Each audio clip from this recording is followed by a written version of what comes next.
ಎಲ್ಲರಿಗೂ ನಮಸ್ಕಾರ. ನನ್ನ ಮೊದಲನೇ ವಿಡಿಯೋದಲ್ಲಿ ಮೂಲ ಸಮಾನುಪಾತತೆಯ ಪ್ರಮೇಯವನ್ನು ಹೇಗೆ ಸಾಧಿಸೋದು ಅನ್ನೋದನ್ನು ನೀವೆಲ್ಲರೂ ಕಲ್ತ್ಕೊಂಡಿದ್ರಿ. ಈಗ ಎರಡನೇ ವಿಡಿಯೋದಲ್ಲಿ ಪೈಥಾಗೊರಸ್ನ ಪ್ರಮೇಯ ಹೇಗೆ ಸಾಧಿಸೋದು ಅನ್ನೋದನ್ನು ಕಲ್ತ್ಕೊಳ್ಳಿ. ಈಗ ನೋಡಿ, ಇಲ್ಲಿ ಪ್ರಶ್ನೆ ಪತ್ರಿಕೆಯಲ್ಲಿ ಪ್ರಶ್ನೆಯನ್ನು ಕೇಳಿದ್ದಾರೆ, 5 ಅಂಕಕ್ಕೆ ಕೇಳಿದ್ದಾರೆ. ಪೈಥಾಗೊರಸ್ನ ಪ್ರಮೇಯವನ್ನು ನಿರೂಪಿಸಿ ಮತ್ತು ಸಾಧಿಸಿ ಎಂಬ ಪ್ರಶ್ನೆಯನ್ನು 5 ಅಂಕಕ್ಕೆ ಕೇಳಿದ್ದಾರೆ. ನೋಡಿ, ಪೈಥಾಗೊರಸ್ನ ಪ್ರಮೇಯ ಅಂದರೆ ಏನು ಅಂತ ಸ್ಪಷ್ಟಕ್ಕೆ ತಿಳ್ಕೊಳ್ಳೋಣ. ಇಲ್ಲಿ ನೋಡಿ, ಇಲ್ಲೊಂದು ಲಂಬಕೋನ ತ್ರಿಭುಜ ಕಾಣಿಸ್ತಾ ಇದೆ. ABC ಒಂದು ಲಂಬಕೋನ ತ್ರಿಭುಜ. ಲಂಬಕೋನ ತ್ರಿಭುಜದಲ್ಲಿ ಲಂಬಕೋನಕ್ಕೆ ಎದುರುಗಡೆ ಇರುವಂತಹ ಭಾವವನ್ನು ವಿಕರ್ಣ ಅಂತ ಕರಿತೀವಿ. ಓಕೆನಾ? ನೋಡಿ, ಏನು ಹೇಳುತ್ತೆ ಪ್ರಮೇಯ ಅಂತ ಹೇಳಿದರೆ, ಲಂಬಕೋನ ತ್ರಿಭುಜದಲ್ಲಿ ವಿಕರ್ಣದ ಮೇಲಿನ ವರ್ಗ ಕಾಣಿಸ್ತಾ ಇದೆ ಅಲ್ವಾ? ಇದು ವರ್ಗ ಎಷ್ಟಿದೆ ನೋಡಿ. ಇಲ್ಲಿ ಒಟ್ಟು ಎಷ್ಟು ವರ್ಗಗಳಿದೆ? ಒಟ್ಟು 25 ಬಾಕ್ಸ್ಗಳಿದ್ದಾವೆ. ಕಾಣಿಸ್ತಾ ಇದೆ ಅಲ್ವಾ? ಒಟ್ಟು 25 ಇದೆ. ಸೊ ವಿಕರ್ಣದ ಮೇಲಿನ ವರ್ಗವು ಉಳಿದೆರಡು ಬಾಹುಗಳ ಮೇಲಿನ, ಉಳಿದೆರಡು ಬಾಹು ಅಂದರೆ ಇದೊಂದು ಬಾಹು ಮತ್ತು ಇದೊಂದು ಬಾಹು, ಉಳಿದೆರಡು ಬಾಹುಗಳ ಮೇಲಿನ ವರ್ಗಗಳ ಅಂದರೆ ಇದ್ರ ವರ್ಗ ನೋಡಿ. ಇಲ್ಲಿ 1 2 3 4 5 6 7 8 9 ಆಯಿತು. ಇದ್ರ ವರ್ಗ ಅಂದರೆ 3 ಇದೆ. ಇದು 3 ವರ್ಗ ಎಷ್ಟಾಯಿತು? 9 ಆಯಿತು. ಇನ್ನೊಂದು ಬಾಹುವಿನ ವರ್ಗ ಎಷ್ಟು? ಇದು 4 ಇದೆ. 4 ವರ್ಗ ಎಷ್ಟಾಯಿತು? 16 ಆಯಿತು. ಇವೆರಡನ್ನು ಕೂಡಿಸಿ 16 ಮತ್ತು 9 ಒಟ್ಟು 25 ಆಯಿತು. ಇದರ ವರ್ಗ, ವಿಕರ್ಣದ ಮೇಲಿನ ವರ್ಗ ಉಳಿದೆರಡು ಬಾಹುಗಳ ಮೇಲಿನ ವರ್ಗಗಳ ಮೊತ್ತ. ಈ ವರ್ಗ ಮಾಡಾದ್ಮೇಲೆ ಇವೆರಡನ್ನು ಸೇರಿಸ್ಬೇಕು. ಅದಕ್ಕೇನಾಗಿರುತ್ತೆ? ಸಮನಾಗಿರುತ್ತೆ ಅಂತ ಹೇಳ್ಬಿಟ್ಟು ಪೈಥಾಗೊರಸ್ನ ಪ್ರಮೇಯ ಹೇಳುತ್ತೆ. ಸೊ ಹಾಗಾಗಿ ನಾವು ಮೊದಲನೇದಾಗಿ ಪೈಥಾಗೊರಸ್ನ ಪ್ರಮೇಯವನ್ನು ನಿರೂಪಿಸಿ ಮತ್ತು ಸಾಧಿಸಿ ಅಂತ ಕೊಟ್ಟಾಗ ನಿರೂಪಣೆಯನ್ನು ಮಾಡಬೇಕು. ಪೈಥಾಗೊರಸ್ನ ಪ್ರಮೇಯ ನೋಡಿ, ನಾನು ಹೇಳಿದಾಗೆ ಒಂದು ಲಂಬಕೋನ ತ್ರಿಭುಜದಲ್ಲಿ ವಿಕರ್ಣದ ಮೇಲಿನ ವರ್ಗವು ಉಳಿದೆರಡು ಬಾಹುಗಳ ಮೇಲಿನ ವರ್ಗಗಳ ಮೊತ್ತಕ್ಕೆ ಸಮನಾಗಿರುತ್ತದೆ. ಓಕೆ, ಈಗ ಹೇಗೆ ಸಾಧಿಸೋದು ಅಂಥೇಳಿ ನೋಡೋಣ. ಫಸ್ಟಿಗೆ ಪ್ರಮೇಯವನ್ನು ಸಾಧಿಸಬೇಕು ಅಂತ ಹೇಳಿದರೆ ನಿಮ್ಗೆ ಗೊತ್ತಿದೆ, ದತ್ತ. ಫಸ್ಟಿಗೆ ನಾವು ಯಾವತ್ತೂ ದತ್ತವನ್ನು ಬರ್ಕೊಳ್ತೀವಿ. ದತ್ತದಲ್ಲಿ ಏನಿದೆ? ಫಸ್ಟಿಗೆ ಚಿತ್ರ ಬಿಡಿಸ್ಕೊಳ್ಬಿಡೋಣ. ಚಿತ್ರ ನೋಡಿ, ಒಂದು ಲಂಬಕೋನ ತ್ರಿಭುಜವನ್ನು ನೀಟಾಗಿ ನೀವು ಬಿಡಿಸ್ಕೊಳ್ಬೇಕಾಗುತ್ತೆ. ಒಂದು ಲಂಬಕೋನ ತ್ರಿಭುಜ ಸ್ಕೇಲನ್ನು ಯೂಸ್ ಮಾಡಿ. ಹೀಗೆ ಇದು A, ಇದು B, ಇದು C. ಓಕೆ, ಪೆನ್ಸಿಲಲ್ಲಿ ನೀಟಾಗಿ ಲಂಬಕೋನ ತ್ರಿಭುಜವನ್ನು ರಚಿಸ್ಕೊಳ್ಳಿ. ಇದು 90 ಡಿಗ್ರಿ. ಇದನ್ನು ವಿಕರ್ಣ, 90 ಡಿಗ್ರಿಗೆ ಎದುರುಗಡೆ ಇರುವಂಥ ಭಾವನ ವಿಕರ್ಣ ಅಂತ ಕರಿತೀವಿ. ಈಗ ದತ್ತ ತ್ರಿಭುಜ ABCಯಲ್ಲಿ ಕೋನ್ ABC = 90 ಡಿಗ್ರಿ. ABC = 90 degree. ಇದು ದತ್ತ ತ್ರಿಭುಜ ABCಯಲ್ಲಿ ಕೋನ್ ABC = 90 ಡಿಗ್ರಿ ಅಂತ ಕೊಟ್ಟಿದ್ದಾರೆ. ಅದು ದತ್ತ. ಓಕೆನಾ? ದತ್ತ ಆದಮೇಲೆ ನೆಕ್ಸ್ಟು ಸಾಧನೀಯ.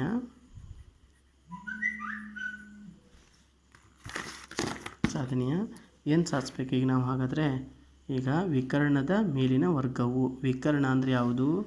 AC. ಇದು AC ವಿಕರ್ಣದ ಮೇಲಿನ ವರ್ಗ ಅಂದ್ರೇನು?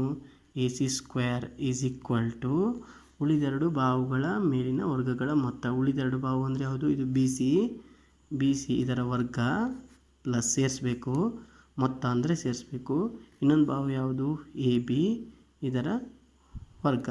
ನೋಡಿ, ವಿಕರ್ಣದ ಮೇಲಿನ ವರ್ಗವು ಉಳಿದೆರಡು ಬಾಹುಗಳ ಮೇಲಿನ ವರ್ಗಗಳ ಮೊತ್ತಕ್ಕೆ, ವರ್ಗ ಮಾಡಾದ್ಮೇಲೆ ಸೇರಿಸ್ಬೇಕು, ಮೊತ್ತಕ್ಕೆ ಸಮನಾಗಿರುತ್ತದೆ. ಇದು ಸಾಧನೀಯ. ಓಕೆ, ನೆಕ್ಸ್ಟ್ ಇದಾದಮೇಲೆ ರಚನೆಯಲ್ಲಿ ಏನು ಮಾಡಬೇಕು ಅಂತ ಹೇಳಿದರೆ ನೋಡಿ, ಇಲ್ಲಿ ಬಿದಿಂದ ACಗೆ ಒಂದು ಲಂಬವನ್ನು ಎಳಿಬೇಕು. ಬಿದಿಂದ ACಗೆ ಒಂದು ಲಂಬವನ್ನು ಎಳಿಬೇಕು. ಇಲ್ಲಿ 90 ಡಿಗ್ರಿ ಬರಬೇಕು. ಆ ರೀತಿಯೇ ರಚಿಸ್ಕೊಳ್ಬೇಕು. ನಂತರ ಅದಕ್ಕೆ D ಅಂತ ಹೆಸರು ಕೊಡಿ. ರಚನೆ ಬರೆಯೋಣ. ಏನು ಮಾಡಿದ್ದೀವಿ ರಚನೆಯಲ್ಲಿ? BD ಲಂಬ AC ಇಷ್ಟೇ ರಚನೆ. ಇದಾದಮೇಲೆ ರಚನೆ ಆದಮೇಲೆ ಸಾಧನೆ.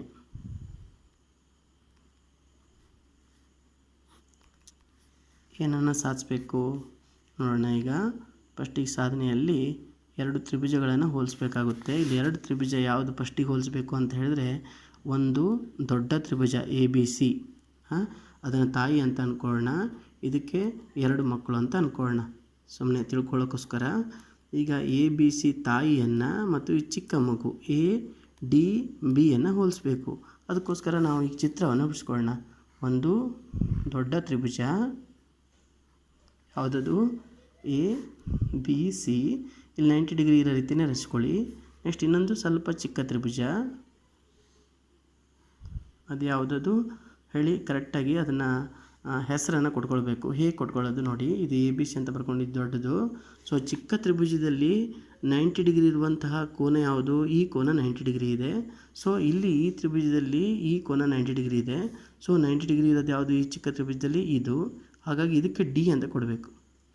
ಆನಂತರ ಈ ಎರಡೂ ತ್ರಿಭುಜದಲ್ಲೂ, ಈ ದೊಡ್ಡ ತ್ರಿಭುಜದಲ್ಲಿ ಮತ್ತು ಈ ಚಿಕ್ಕ ತ್ರಿಭುಜದಲ್ಲಿ ಎರಡರಲ್ಲೂ ಸಾಮಾನ್ಯ ಕೋನ ಯಾವುದು? ಇದಿದೆ, A ಇದೆ.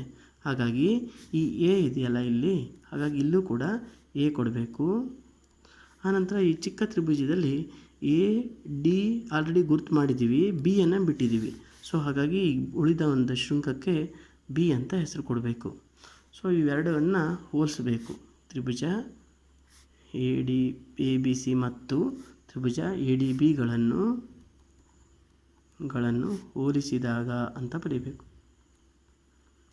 ಬರೆದಾದ್ಮೇಲೆ ಈಗ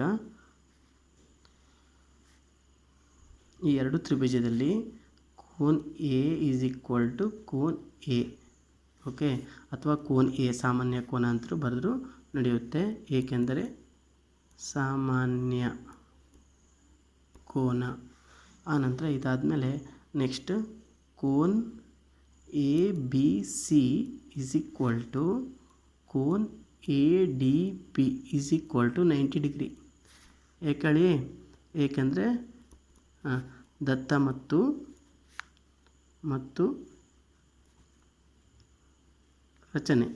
ಮತ್ತು ರಚನೆ ಯಾಕೆಂತ ಹೇಳಿದ್ರೆ ದತ್ತದಲ್ಲಿ ಈ ಕೋನ 90 ಡಿಗ್ರಿ ಅಂತ ಕೊಟ್ಟಿದ್ದಾರೆ. ಸೊ ಹಾಗಾಗಿ ಇಲ್ಲಿ ABC 90 ಡಿಗ್ರಿ ಅಂತೇಳಿ ನಾವು ಬರ್ಕೊಂಡಿದ್ದೀವಿ. ನೆಕ್ಸ್ಟ್ ಇದು ರಚನೆಯಲ್ಲಿ ಲಂಬ ಇರುವಂತೆ ರಚಿಸಿದ್ದೀವಿ. ಸೊ ಹಾಗಾಗಿ ಇದು 90 ಡಿಗ್ರಿ ಅಂತ ಬರೀಬೋದು. ಸೊ ಇದು ದತ್ತದ ಪ್ರಕಾರ 90 ಡಿಗ್ರಿ, ಇದು ರಚನೆ ಪ್ರಕಾರ 90 ಡಿಗ್ರಿ. ಓಕೆ, ಸೊ ಇವೆರಡೂ ತ್ರಿಭುಜದ ಈ ಎರಡೂ ಕೋನಗಳು ಎಷ್ಟಿರುತ್ತೆ? 90 ಡಿಗ್ರಿ ಇರುತ್ತೆ. ಸೊ ಹಾಗಾಗಿ ಈ ಎರಡೂ ಕೋನಗಳು ಅನುರೂಪ ಕೋನಗಳು ಈಕ್ವಲ್ ಆಯಿತು ಅಂತ ಹೇಳಿದ್ರೆ ಆಗ ನಾವೇನಂತ ಬರೀಬೋದಪ್ಪ ಅಂತ ಹೇಳಿದ್ರೆ, ತ್ರಿಭುಜ ABC ಸಮರೂಪಿ ತ್ರಿಭುಜ ADB ಅಂಥೇಳಿ ಬರಿಬೋದು. ಅದು ಏಕೆ? ಕಾರಣ ಏಕಪ್ಪ ಅಂತ ಹೇಳಿದ್ರೆ, ಕಾರಣ ಕೋನ ಸಮರೂಪತೆಯ ನಿಬಂಧನೆ. ಕೋನ ಸಮರೂಪತೆಯ ನಿಬಂಧನೆ ಓಕೆ, ನಿಬಂಧನೆ ಅಂತ ಬರೀರಿ. ನೆಕ್ಸ್ಟ್ ಇದಾದಮೇಲೆ ಆದ್ದರಿಂದ ಅಂತ ಬರೆದು, ಎರಡು ತ್ರಿಭುಜಗಳು ಸಮರೂಪಿಗಳಾಗಿದ್ದರೆ ಅವುಗಳ ಅನುರೂಪ ಬಾಹುಗಳ ಅನುಪಾತ ಏನಾಗಿರುತ್ತೆ? ಸಮನಾಗಿರುತ್ತೆ. ಈಗ ಅನುರೂಪ ಬಾಹುಗಳ ಅನುಪಾತವನ್ನು ಬರೆಯೋಣ. ಆದ್ದರಿಂದ ಎರಡು ತ್ರಿಭುಜಗಳು ಸಮರೂಪಿಗಳಾಗಿದ್ದರೆ ಅವುಗಳ ಅನುರೂಪ ಬಾಹುಗಳ ಅನುಪಾತಗಳು ಸಮನಾಗಿರುತ್ತೆ. ಸೊ ಈಗ ಯಾವ ಅನುಪಾತ ತೆಗೆದುಕೊಳ್ಬೇಕು ನೋಡಿ, ಈ ತ್ರಿಭುಜವನ್ನೇ ನೋಡ್ಬೇಕು ನೀವು. AB ಭಾಗಿಸು ಈ ತ್ರಿಭುಜಕ್ಕೆ ಅನುರೂಪ ಬಾಹು ಯಾವುದು? AD. ಇದನ್ನು ಬರೀರಿ. AD ಈಸ್ ಈಕ್ವಲ್ ಟು, ಈಗ AB ಭಾಗಿಸು AD ಬರೆದಾಯಿತು. ಈಗ ಇನ್ನೊಂದು ಬಾಹು ಬರೀಬೇಕು ನಾವು ಅನುಪಾತವನ್ನು. AC ಭಾಗಿಸು AB ಬರೀರಿ. ಇನ್ನೊಂದು ಅನುರೂಪ ಬಾಹು ಯಾವುದು?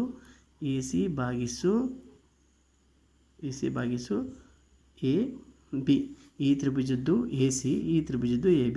ಮೊದಲನೇದಾಗಿ ಏನು ಮಾಡಬೇಕು? ಈ ಬಾಹು ಭಾಗಿಸು ಈ ಬಾಹು, ನೆಕ್ಸ್ಟ್ ವಿಕರ್ಣ ಭಾಗಿಸು ಈ ವಿಕರ್ಣ ಬರೀಬೇಕು. ಓಕೆ, ಇಷ್ಟಾದಮೇಲೆ ಇದ್ರ ಹೊರೆ ಗುಣಾಕಾರ ಮಾಡಿ. ಹೊರೆ ಗುಣಾಕಾರ ಮಾಡಿದಾಗ ಏನಾಗುತ್ತೆ? AB ಇದೆ. ಆಗ AB square is equal to AC into AD ಆಗುತ್ತೆ. ಹೊರೆ ಗುಣಾಕಾರ ಮಾಡಿದ್ರೆ ಇದನ್ನು ಇದಕ್ಕೆ ಗುಣಿಸ್ಬೇಕು. AB ಸ್ಕ್ವೇರ್ ಆಯಿತು ಈಸ್ ಈಕ್ವಲ್ ಟು ಇದನ್ನು ಇದಕ್ಕೆ ಗುಣಿಸ್ಬೇಕು. ಆವಾಗ AC ಇಂಟು AD ಆಯಿತು. ಇದನ್ನು ಸಮೀಕರಣ 1 ಅಂತ ಬರೀರಿ. ಇದೇ ರೀತಿಯಾಗಿ ಎರಡನೇದನ್ನು ಮಾಡಬೇಕು. ಒಂದನೇದಾಗಿ ದೊಡ್ಡ ತ್ರಿಭುಜ ಯಾವುದದು? ತಾಯಿ ಬಿ ಸಿ. ಇನ್ನೊಂದು ಚಿಕ್ಕ ತ್ರಿಭುಜ ಯಾವುದದು ಹಾಗಾದರೆ ಈಗ ನೋಡೋಣ. ಅಲ್ಲಿ ಚಿತ್ರದಲ್ಲಿ ಮೇನ್ ಚಿತ್ರದಲ್ಲಿ ಹೆಸರು ಬರ್ಕೊಳ್ಳೋಂಗಿಲ್ಲ ಇದಕ್ಕೆ, ಆನಂತರ ಹೆಸರು ಬರೀಬೇಕಾಗುತ್ತೆ. ಇಲ್ಲಿ ನೋಡಿ ಈ ದೊಡ್ಡ ತ್ರಿಭುಜ ಮತ್ತು ಈ ಚಿಕ್ಕ ತ್ರಿಭುಜನ ಬರಿತಾ ಇದ್ದೇವೆ. ಈಗ ಈ ಚಿಕ್ಕ ತ್ರಿಭುಜದಲ್ಲಿ ಮತ್ತು ದೊಡ್ಡ ತ್ರಿಭುಜದಲ್ಲಿ ಒಂದು ಸಾಮಾನ್ಯ ಶೃಂಗ ಇದೆ, ಯಾವುದು ಸಿ. ಸೊ ಹಾಗಾಗಿ ನಾವೇನು ಮಾಡೋಣಪ್ಪ ಅಂತ ಹೇಳಿದ್ರೆ ಈ ಸಿ ಇಲ್ಲಿದೆಯಲ್ಲ, ಇಲ್ಲಿ ಸಿ ಅಂತ ಬರ್ಕೊಂಡು ಬಿಡೋಣ. ಆನಂತರ ಇಲ್ಲಿ ಬಿ 90 ಡಿಗ್ರಿ ಇದೆ. ಈ ಚಿಕ್ಕ ತ್ರಿಭುಜದಲ್ಲಿ 90 ಡಿಗ್ರಿ ಇರೋದು ಯಾವುದು? ಈ ಡಿ. ಸೊ ಹಾಗಾಗಿ ಈ 90 ಡಿಗ್ರಿ ಬಿ ಇದೆ. ಸೊ ಹಾಗಾಗಿ ಇಲ್ಲಿ ಏನು ಮಾಡೋಣ?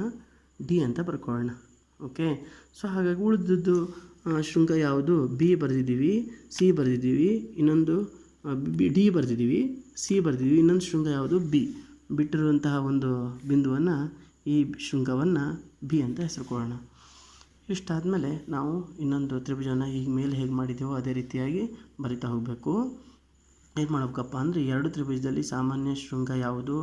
Cone C is equal to ಕೋನ್ ಸಿ ಏನೋ ಸಾಮಾನ್ಯ ಕೋನ ಅಂತ ಬರೀರಿ. ನೆಕ್ಸ್ಟ್ ಇದಾದಮೇಲೆ 90 ಡಿಗ್ರಿ ಇರೋ ಕೋನ ಯಾವುದು?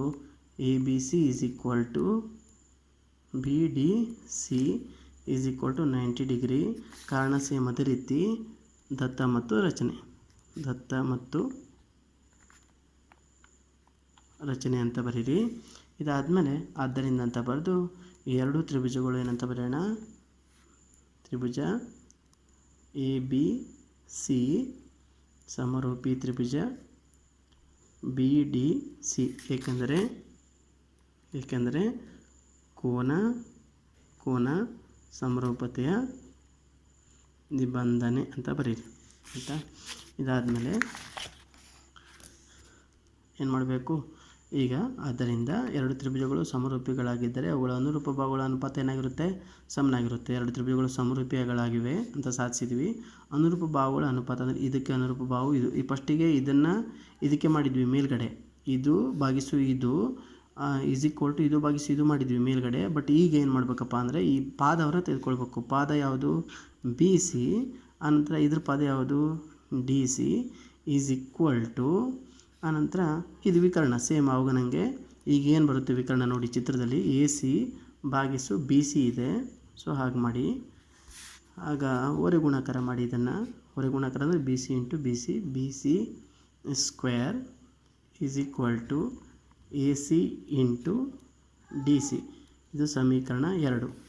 ಈಗ ಏನು ಮಾಡಬೇಕು ಅಂತ ಹೇಳಿದರೆ ಸಮೀಕರಣ 1 ಪ್ಲಸ್ 2 ಅಂತ ಬರೀರಿ.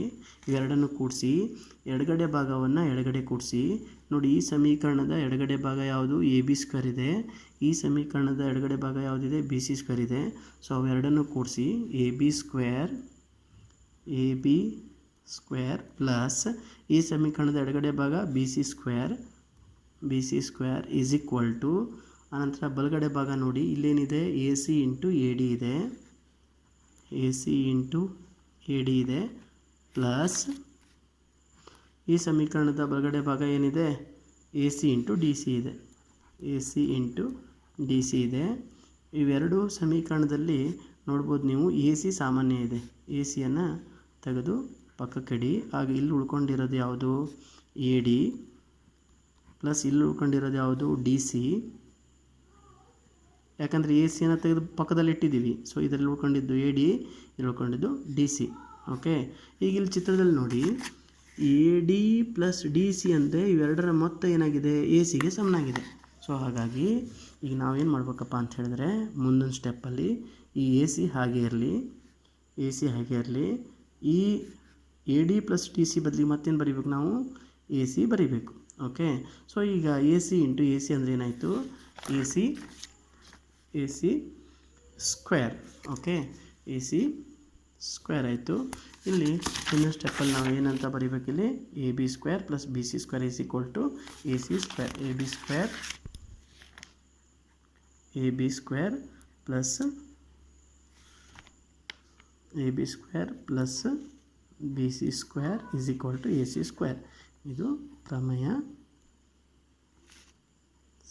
ಸಾಧಿಸಿದೆ ಅಂತ ಬರ್ತಾರೆ.